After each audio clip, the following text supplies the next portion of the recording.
nuestros queridos amigos oyentes de este su devocional Caminos de Vida Eterna. Un saludo muy especial desde Colombia para todas las naciones de la tierra, allá en Miami, en California, en Estados Unidos de Norteamérica, en España, en Argentina. Un saludo muy cordial para todos nuestros amigos, hermanos que de diferentes naciones, pueblos y lenguas están escuchando este tiempo devocional, Caminos de Vida Eterna. Muy buenos días. Hoy nuevamente iniciamos en este proceso de sistemático del estudio del libro de Miqueas. Hoy seguimos con nuestro capítulo 4. Recuerde que venimos de una manera consecutiva estudiando capítulo a capítulo. En el día de ayer iniciamos el capítulo 4 y solamente vimos del versículo 1 al versículo 5. Seguimos entonces con la misma temática o el mismo título. ¿Cuál es el título de la enseñanza? El gobierno de Dios. El gobierno de Dios. Ese es el título de la enseñanza que nos da el capítulo 4. El gobierno de Dios, ¿cierto? El gobierno de Dios sobre su pueblo Israel. Entonces decíamos que en el gobierno de Dios reina la paz, la justicia, la misericordia y el bienestar, ¿cierto? En el gobierno de Dios, ¿cierto? Reina la paz, la justicia, la misericordia y el bienestar. ¿Por qué es tan importante mirar esta parte? Recuerde que ellos venían bajo un gobierno humano que era un gobierno injusto, era un gobierno que los saqueaba. Recordemos por un momento que los reyes de aquel tiempo saqueaban o quitaban a los pobres lo poquito que tenían. Los campesinos eran oprimidos por el gobierno o por el sistema de gobierno de aquel tiempo, ¿cierto? Pero que traemos en contexto, lo mismo sucede en el tiempo presente actual, ¿cierto? Entonces decíamos que la Biblia dice allá en Proverbios capítulo 29, versículo 2, cuando el justo gobierna, el pueblo se alegra.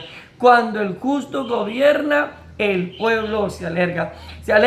Y traíamos a colación un pensamiento del desaparecido libertador Simón Bolívar. El desaparecido Simón Bolívar decía esta frase tan bonita: el sistema de gobierno más perfecto es aquel que produce mayor suma de felicidad posible y mayor suma de seguridad social. Ese que un bonito pensamiento tenía nuestro libertador Simón Bolívar. Él tenía la claridad de que la mayor satisfacción que un gobierno puede tener es brindarle a la comunidad, traerle ¿qué? Felicidad y traerle mayor seguridad. Y lo más importante, que haya ¿qué? Justicia social. Hoy en día hablamos mucho de justicia social. Hoy en día se habla mucho de justicia social. Los grandes gobiernos hablan de justicia social. Pero lastimosamente yo creo que esa palabra justicia deberían de cambiarla más bien por injusticia social. Hoy en día vemos, por ejemplo, cómo los gobiernos, hermanos, en injusticia, porque lo que se está viviendo en el mundo entero es la injusticia. Cuando usted mira, por ejemplo, los medios masivos de comunicación y miramos Argentina, el alto nivel de inflación que se encuentra Argentina, ¿cierto? Que sí, donde los argentinos claman por un gobierno de justicia, un gobierno que les traiga seguridad económica, un gobierno que les traiga un poco de seguridad social. ¿Por qué? Porque están, hermanos, atestados de la injusticia, del robo. Nos venimos para nuestro país, Colombia. ¿Y qué vemos en Colombia? Vemos la reforma, ¿cierto? La reforma tributaria que tenemos en Colombia es una reforma que beneficia a los grandes, que beneficia al gobierno, que beneficia a aquellos gobernantes, pero que trae resultados atroces sobre las familias más vulnerables de nuestro país. Entonces, cuando Dios gobierna, ¿qué encontramos? Encontramos amor, encontramos paz, encontramos justicia y encontramos un bienestar. Es lo que el profeta le dice al pueblo de Israel, ¿cierto? Recordemos, haciendo un pequeño empalme ahí, el versículo 1 al 5 del capítulo 4, lo que el profeta le está diciendo al pueblo de parte de Dios es que va a haber una restauración futura. Recuerde que ayer lo estuvimos compartiendo. Va a haber una restauración futura. No era una restauración ahí instantánea, sino una restauración futura, donde Dios en su justicia, Dios los gobernaría. Dios dice en su palabra que Él mismo sería el que juzgaría, ¿sí? Él haría el papel de instructor, o sea, se convertiría en ese sacerdote y en ese profeta, teniendo en consideración que los profetas de aquel tiempo se habían pervertido. Los profetas y sacerdotes se habían pervertido, profetizaban y enseñaban. ¿Por qué? Por platica. Y entonces cuando les daban plata, profetizaban bonito, pero si no les daban nada, entonces le hacían la guerra al pueblo, ¿cierto? Eso es lo que estaban haciendo los profetas y maestros, profetas y sacerdotes en aquel tiempo. Por eso mismo Dios dice que de Él mismo saldría la ley, de Él mismo saldría la palabra de Dios. O sea, el mismo Dios se encargaría de ministrarle, ¿cierto? Colocaría hombres que tuvieran ese temor para que ministraran al pueblo. Entonces, vamos a mirar entonces como un segundo punto. Ya mirábamos acerca de ese primer punto. Si usted quiere de pronto conectarse, en el día de ayer no logró estar con nosotros en la primera parte de este capítulo 4, pues puede encontrarla ahí a través de nuestro Facebook o a través del canal de YouTube. Ahí encontrará la temática que desarrollamos en el día de ayer. Hoy vamos a mirar entonces como segundo punto a tratar en este mensaje, el gobierno de Dios. Vamos a mirar el segundo punto que se llama la controversia. La controversia o la contienda, como usted lo quiera mirar, del versículo 6 al versículo 13. ¿Qué encontramos? ¿Qué encontramos allí del versículo 6 al versículo 14 o al versículo 13 en la Biblia Reina Valera y en la Biblia Nueva Versión Internacional? Solamente nos relata hasta el versículo 13. Pero en la Biblia latinoamericana, lo decíamos ayer, la Biblia latinoamericana nos traduce hasta el versículo 14. O sea, que la Biblia latinoamericana tiene un versículo más.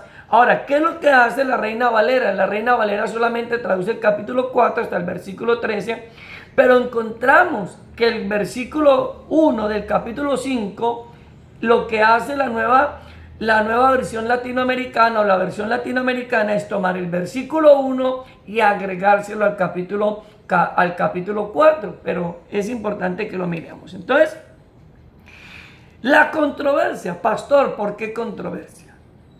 En la Biblia Reina Valera, si usted lo busca, no lo va a encontrar fácilmente, solo que usted, mejor dicho, le meta mucho.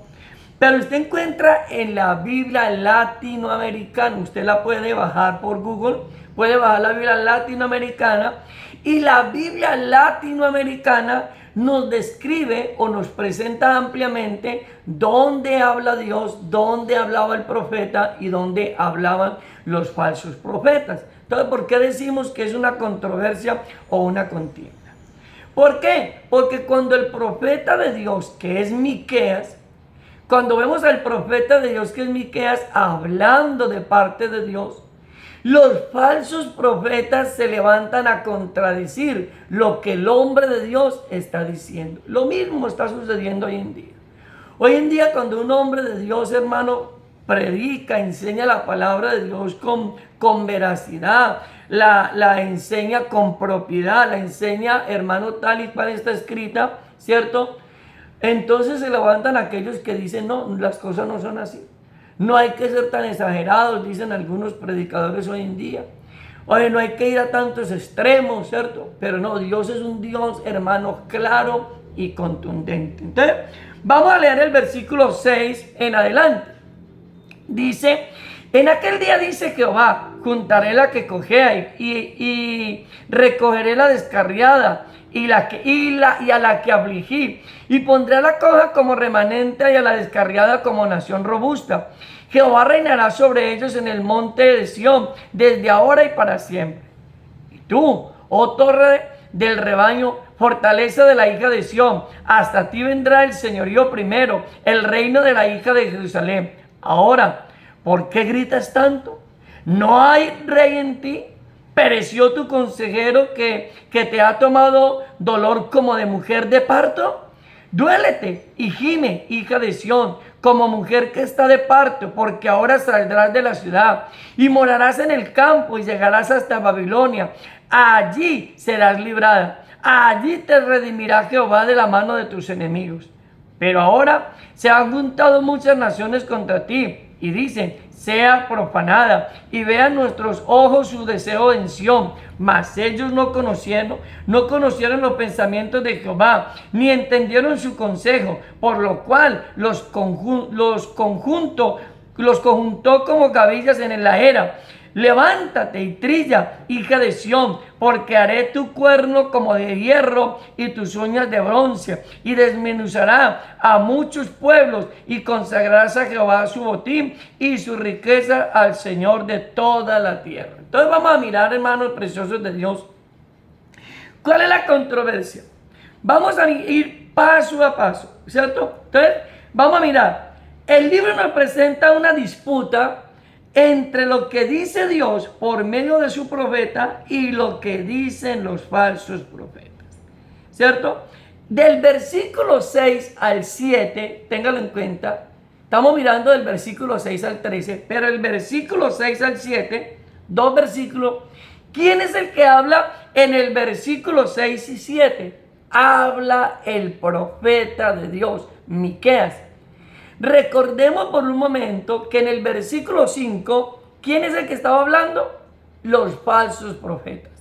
Los falsos profetas que, contradiciendo lo que el profeta de Dios estaba diciendo, más bien de una manera irónica, lo decíamos ayer, los profetas decían, nosotros hemos seguido a Jehová de los ejércitos, decían los falsos profetas. En cambio, los otros han seguido los dioses de sus pueblos. Mentira, ¿cierto? Recuerde que ellos no seguían al Dios de Israel. Los profetas se habían pervertido, los sacerdotes se habían pervertido. Pero ¿qué era lo que estaban haciendo los falsos profetas? Contradecir lo que el profeta de Dios estaba enseñando. Entonces, volvamos. Versículos 6 y 7. ¿Quién está hablando? Se lo voy a releer en la Biblia latinoamericana. Ahí está hablando el profeta de Dios. Dice, aquel día, oráculo del Señor, reuniré a los inválidos, congregaré a los dispersos y a los que maltraté.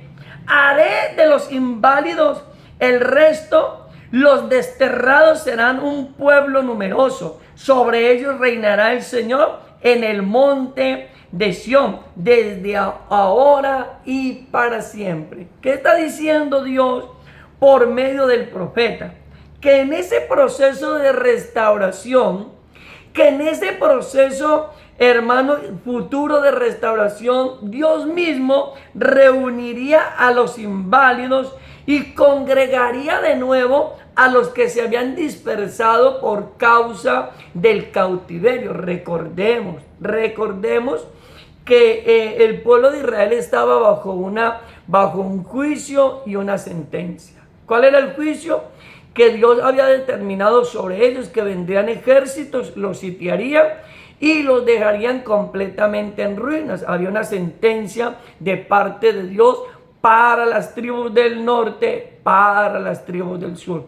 Pero en el capítulo 4 encontramos que Dios les habla de una futura restauración.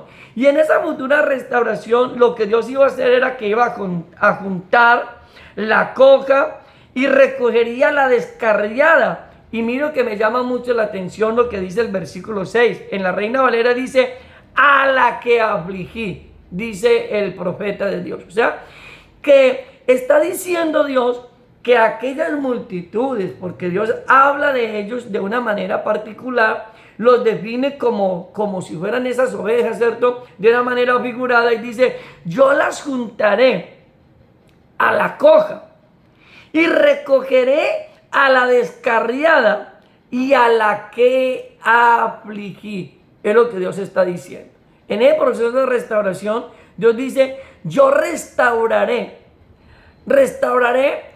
en pocas palabras, restauraré a mi pueblo, a ese pueblo que se descarrió, a ese pueblo que afligí, a ese pueblo que sufrió, a ese pueblo que lloró en los tiempos de cautividad por la cautividad, a ese pueblo que yo afligí, yo lo volveré a reunir, yo lo volveré a traer, yo lo volveré a juntar, es lo que Dios está diciendo. Y cuando usted mira, recordemos por un momento que esa palabra se hizo ¿qué? Se hizo real. Recordemos que cuando usted estudia el libro de Esdras, el libro de Nehemías, libro de Esdras, libro de Nehemías, estos dos libros nos hablan ampliamente del regreso de la cautividad. Cuando usted lee el libro de Nehemías en el capítulo 1, Nehemías se está preguntando por el pueblo de Israel y le están diciendo que el pueblo se encuentra en condiciones precarias, que el templo está destruido, que los muros están destruidos, que están en una condición bastante difícil. Dicen algunos historiadores, la Biblia no nos lo presenta, pero la historia sí lo presenta, de que el pueblo de Israel, muchos tuvieron que volver o regresaron, pero tuvieron que llegar prácticamente comprados para que pudieran volver. O sea, les tuvieron que pagar para que ellos volvieran a sus territorios, porque ellos no querían volver a Jerusalén. ¿Por qué no querían volver? Porque, hermanos, la condición era bastante caótica, bastante seria. Lo mismo que le pasa a muchos venezolanos en el tiempo contemporáneo. Muchos venezolanos están esparcidos por todo el mundo entero. ¿Por qué? Por la injusticia de un gobierno, por un gobierno que ha traído injusticia a esta nación. Entonces se esparcieron, pero llegará el momento, y está llegando el momento en este tiempo, donde esos venezolanos volverán nuevamente a su territorio, volverán allí a la nacionalidad de ellos, ¿cierto? Igualmente lo que iba a suceder y lo que Dios está diciendo a través del profeta era que Él nuevamente los iba a juntar, que Él iba a tomar iba a recoger nuevamente a la descarriada, iba a recoger aquellos que Él mismo había castigado, porque lo que está hablando ahí ampliamente es del castigo. Recuerde que ellos tenían que pasar por el proceso de la cautividad. Entonces, ahora, el versículo 7 dice: pondré la coja como remanente y la descarriada como nación robusta. Jehová reinará sobre ellos en el monte de Sión desde ahora y para siempre. ¿Quién está hablando ahí? Recuerden que el versículo 6 y el versículo 7, quien está hablando es el profeta de Dios.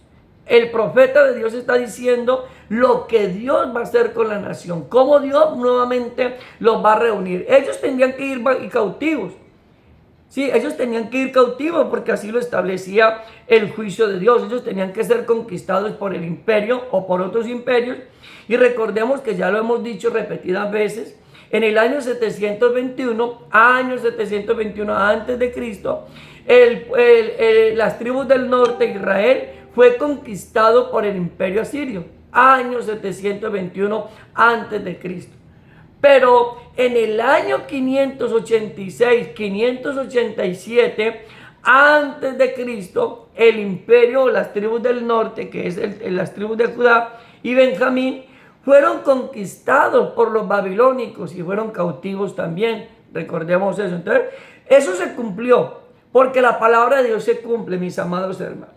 Así como en el tiempo presente, nosotros tenemos que estar plenamente seguros que Dios, hermano, en estos últimos tiempos, ¿qué va a hacer? Dios va a tomar a su pueblo, a su iglesia. Yo creo que Dios en este último tiempo va a traer hombres y mujeres que se han descarriado, hombres y mujeres que un día conocieron el evangelio y conocieron la palabra de Dios, pero que se descarriaron. Dios nuevamente los va a traer nuevamente, los va a juntar, los va a recoger, ¿cierto que sí? Pero siempre van a haber los falsos profetas que van a decir lo contrario. En el versículo 8, amados amigos, 8 y 9, ¿quiénes hablan? Los falsos profetas. ¿Y qué están diciendo los falsos profetas? Por eso es una contienda. Es una controversia, porque el profeta dice una cosa, pero vienen los falsos profetas y dicen otra cosa. Versículo 8 y versículo 9 dicen los falsos profetas: tú, torre del rebaño, colina de Sión, recibirás el poder antiguo, el reino de la capital, Jerusalén. Y ahora, ¿por qué gritas quejándote? ¿No tienes rey? ¿Te falta el consejero? ¿Por qué te tuerces o te retuerces como mujer parturienta? Óigame, qué tremendo. Claro, el pueblo estaba bastante acongojado. El pueblo estaba bastante preocupado, inquieto. Pero el pueblo estaba recibiendo una palabra de ánimo. El pueblo estaba recibiendo una palabra de restauración. Pero ¿qué vinieron y dijeron los profetas? Mire lo que está diciendo en esta versión. Yo quiero leérsela aquí en la versión Reina Valera. Y tú, torre de rebaño de fortaleza de la hija de Sión, hasta ti vendrá el señorío. Mire lo que dice: el señorío primero, el reino de la hija de Jerusalén. Pero me llama mucho la atención porque aquí en esta versión latinoamericana dice: recibiráis el poder antiguo. Miren lo tremendo. ¿Qué estaba diciendo Dios? Que Dios los iba a gobernar. Que quien los iba a gobernar era el mismo Dios. Pero ¿qué estaba diciendo los falsos profetas? En pocas palabras, los falsos profetas estaban contradiciendo lo que el profeta de Dios estaba diciendo. El profeta de Dios decía que Dios los iba a gobernar, pero los falsos profetas estaban diciendo: no, Señor, vamos a recibir el poder antiguo, vamos a ser gobernados por ese mismo poder que siempre nos ha gobernado. O sea, en pocas palabras, el gobierno humano. El gobierno humano. Qué tremendo, ¿no? Y eso nos enseña mucho, hermano. Mire, hoy en día los pueblos, las naciones no quieren cambios. Hoy las naciones quieren justicia. Hoy las naciones quieren justicia, pero nosotros no nos acogemos al gobierno de Dios. El mundo no se acoge al gobierno de Dios. El hombre no le cree, la sociedad no le cree, hermano, a Dios. Nosotros no nos ajustamos a Dios. Nosotros le creemos más fácilmente a los hombres. Nosotros fácilmente creemos a las promesas que los hombres nos hacen, pero nosotros no creemos a las promesas de Dios. El mundo ha colocado su confianza en los hombres. Eso es lo que le estaba pasando a los profetas. Ellos, hermanos, llevaban al pueblo a que confiaran en sus gobernantes, a que creyeran que aunque pasara lo que pasara, ellos iban a seguir siendo gobernados por el mismo imperio, por los mismos gobernantes de siempre. Pero no, eso no era lo que Dios estaba diciendo. Lo que Dios estaba diciendo era que Él mismo iba a ser su gobierno, que Él mismo los iba a instruir, que Él mismo los iba a gobernar y que Él mismo iba a ser su juez en medio de la nación. Pero ¿qué están diciendo ellos? No, recibirás el poder antiguo, el reino de la capital de Jerusalén. Y mira lo que dicen los profetas, los falsos profetas. Dice: y ahora, ¿por qué gritas quejándote? ¿No tienes rey? ¿Te falta el consejero? ¿Por qué te tuerces como mujer parturienta? Qué tremendo, ¿cierto? Cómo estos hermanos, estos profetas, ¿cierto?, comienzan a contradecir lo que el hombre de Dios está enseñando. ¿Por qué te quejas?, le dicen ellos. ¿Por qué? Es una pregunta retórica que el Miqueas nos está presentando allí. ¿Acaso no tenemos rey? Mire, ¿acaso no tenemos rey? Dice en otra versión. O sea, no querían a Dios como rey. Eso fue lo que sucedió también allá con Samuel. ¿Cuánto recordamos con Samuel? Cuando el pueblo era dirigido por el Dios, ¿cierto? Y el profeta era Samuel. Pero el pueblo pidió ¿qué? Rey. El pueblo ya no quiso ser gobernado por Dios. Ya el pueblo estaba pidiendo un rey humano. El pueblo pidió que ellos también fueran gobernados como eran gobernados las demás naciones. Se cansaron del gobierno de Dios. Y es eso. Hoy en día, hermano, ¿por qué vivimos como vivimos? Porque la gente no quiere someterse a Dios. El mundo no quiere someterse a Dios. Si las naciones enteras, si el mundo entero pudiera aceptar el gobierno de Dios, que es un gobierno de misericordia, que es un gobierno de amor, que es un gobierno de justicia, que es un gobierno de bienestar. ¿Por qué? Porque cuando nosotros nos entregamos nuestra vida a Dios, nuestra vida cambia. Si los gobiernos, si los gobernantes, si los presidentes de las naciones reconocieran a Dios como su autoridad máxima y colocáramos a Dios en el primer lugar que Él debe de estar, el mundo sería, hermano, un paraíso. Pero no puede ser un paraíso, ¿por qué? Porque mientras que lo gobiernen hombres injustos, mientras que el gobierno de esta tierra sean hombres corruptos, perversos, mentirosos, ladrones, asesinos y todo lo demás, ¿cómo vamos a tener paz, tranquilidad y justicia? ¿Cómo puede haber paz, hermano? No va a haber paz, ¿cierto que sí? ¿Entonces, acaso no tenemos consejero? O sea, recuerden que los falsos profetas, a el profeta Elías le tocó confrontar a 450 profetas de Baal, ¿cierto? Siempre han existido, hermano. En el Antiguo Testamento usted encuentra que existían los falsos profetas, ¿cierto? Existía el profeta de Dios, pero existían los falsos profetas. Hoy en día, con mucha propiedad lo voy a decir, hoy en día estamos en lo mismo, hermano. Hoy en día también hay falsos predicadores. Hoy en día también encontramos falsos profetas. Hoy en día también encontramos, hermano, las instituciones religiosas permeadas por la mentira, por el engaño, por la falsedad, por la injusticia. Hoy en día también estamos en la misma condición. Hoy en día, cuando un predicador, hermano, enseña con verdad, enseña la palabra de Dios, y esa verdad, pues, hermano, a veces se vuelve como cruda, como dura para nosotros, como dijo en el Evangelio cuando el Señor Jesucristo les hablaba a los judíos acerca de lo que representaba su cuerpo y cómo ellos tenían que comer su cuerpo y dice y beber su sangre, pero estaba hablando de una manera figurada. Y entonces no entendían el mensaje y decía, dura es esta palabra, ¿quién la puede oír? Hoy en día, ¿qué hacen los falsos profetas? Los falsos profetas le aliviandan el mensaje del Evangelio a la gente. ¿Para qué? Para engañar a la gente, para poderle sacar ¿qué? Hermano, para poderle sacar ¿cierto que sí? Le alivianan el mensaje, le hablan cosas muy bonitas, le predican un evangelio de poco compromiso, le predican un evangelio y lo único que usted ve en los falsos profetas es hablando a la gente de prosperidad, de emprendimiento, de riqueza, que Dios los va a poner allí, que Dios los va a llevar y los va a traer para acá, pero no les enseñan la verdad explícita que encontramos en la palabra de Dios. Hermano, la paz de Dios, el bienestar de Dios viene cuando el hombre reconoce su condición de pecado. La Biblia dice allá en Hechos 3:19, así que arrepentidos y convertidos para que vengan tiempos de refrigerio, ¿cierto? Era necesario que ellos se arrepintieran y se convirtieran para que pudiera venir la paz, siglo primero después de Cristo.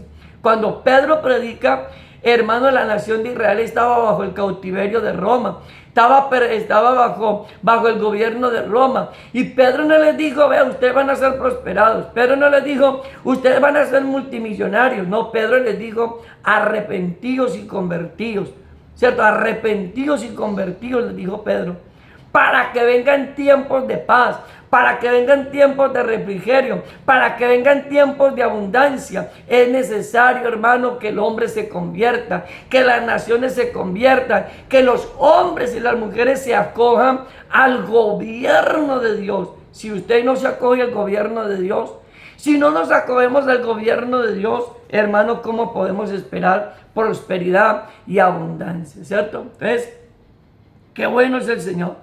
Ahora, en el versículo 10 encontramos nuevamente que Miqueas nuevamente nos habla. ¿Y qué le dice Miqueas frente a la posición de ellos? Ya estamos terminando en esta preciosa mañana. Miqueas dice, retuércete como mujer parturienta. Expulsa, Sión, porque ahora saldrás de la ciudad para vivir en descampado. Irás a Babilonia y de allí te sacarán, te rescatará el Señor de manos enemigas. Mire, oiga, por eso era una controversia. Porque ¿qué estaban diciendo los falsos profetas? No, nosotros vamos a ser gobernados por los que siempre nos han gobernado. Nosotros no nos va a gobernar nadie más. No, nosotros tenemos nuestro propio rey, nosotros no necesitamos otro rey, nosotros tenemos nuestro propio rey, nosotros tenemos nuestras propias leyes, nosotros tenemos nuestro propio gobierno. Y aquí nuevamente el profeta de Dios les dice, porque irónicamente los profetas decían, ¿por qué ustedes se retuercen? ¿Ustedes por qué gimen? ¿Por qué están haciendo tanta congoja? Y entonces el profeta les dice, duélete y gime, hija de Sión, como mujer que está de parto, porque ahora, dice el profeta, saldrás de la ciudad y morarás en el campo y llegarás hasta a Babilonia y allí serás librada. De allí te redimirá Jehová de la mano de tus enemigos. Mira lo que el profeta le está diciendo. Pues si ustedes no quieren creer, ustedes no están dispuestos a creer, pues entonces vuelve y les retoma lo que les había dicho en el capítulo 1, en el capítulo 2. Les había hablado del juicio y la sentencia, les dice, retuérzase. Ustedes lo dicen irónicamente y él dice, tienen razones para que se tengan que retorcer. Porque ustedes van a llevar, van a ir cautivos, ustedes van a ser conquistados, ustedes van a tener que salir de la comodidad, van a tener que salir de Jerusalén, los van a llevar cautivos a Babilonia. Pero vuelve y les dice él, pero de allí los rescatará Jehová. ¿Cierto? De allí lo rescatará Jehová. Recuerden que en el año 586, 587, el imperio babilónico vino, tomó, hermano, a Israel, tomó a Jerusalén, destruyó todo, acabó todo, hermano, saqueó el templo, mató mujeres, mató hombres, mató niños, y el pueblo fue llevado, ¿qué? Cautivo allí a Babilonia. Fue cautivo porque así lo había dicho Dios.